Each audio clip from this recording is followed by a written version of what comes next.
नमो बुद्धाय. आज आपण पाहणार आहोत भाग 6वा, कनिष्ठ आणि सामान्य जनांची धम्मदीक्षा. उपाली न्हाव्यास धम्मदीक्षा. परत जात असताना उपाली न्हावी विचार करू लागला, शाक्य हे भयंकर लोक आहेत. या अलंकारासह मी परत गेलो तर मी माझ्या सोबत्यांना ठार मारले आणि त्यांचे अलंकार घेऊन पळालो असे समजून ते मला ठार मारतील. मग शाक्य कुळातील हे तरुण ज्या मार्गाने गेले त्या मार्गाने मी का जाऊ नये? खरोखरच मी का जाऊ नये?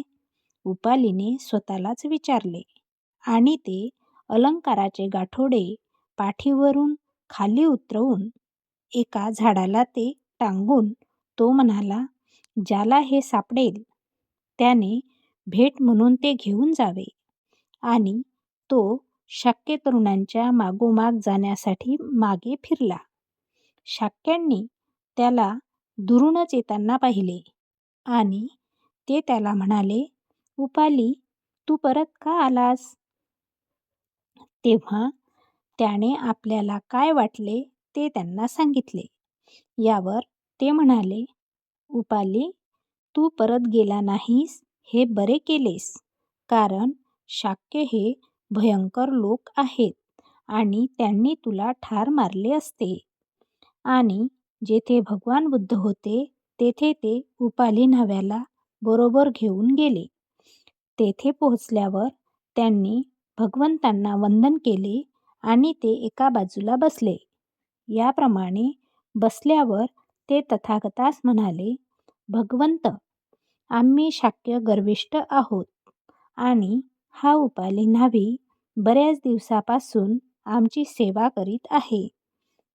भगवंतांनी आमच्या अगोदर त्याला आपल्या भिक्खू संघात घ्यावे, म्हणजे त्याला आम्ही योग्य तो आदर आणि मान देऊ आणि आमच्यातील ज्येष्ठ म्हणून आम्ही त्याला हात जोडून वंदन करू, म्हणजे अशा रीतीने आमच्यातील शाक्यत्वाचा गर्व नष्ट होईल.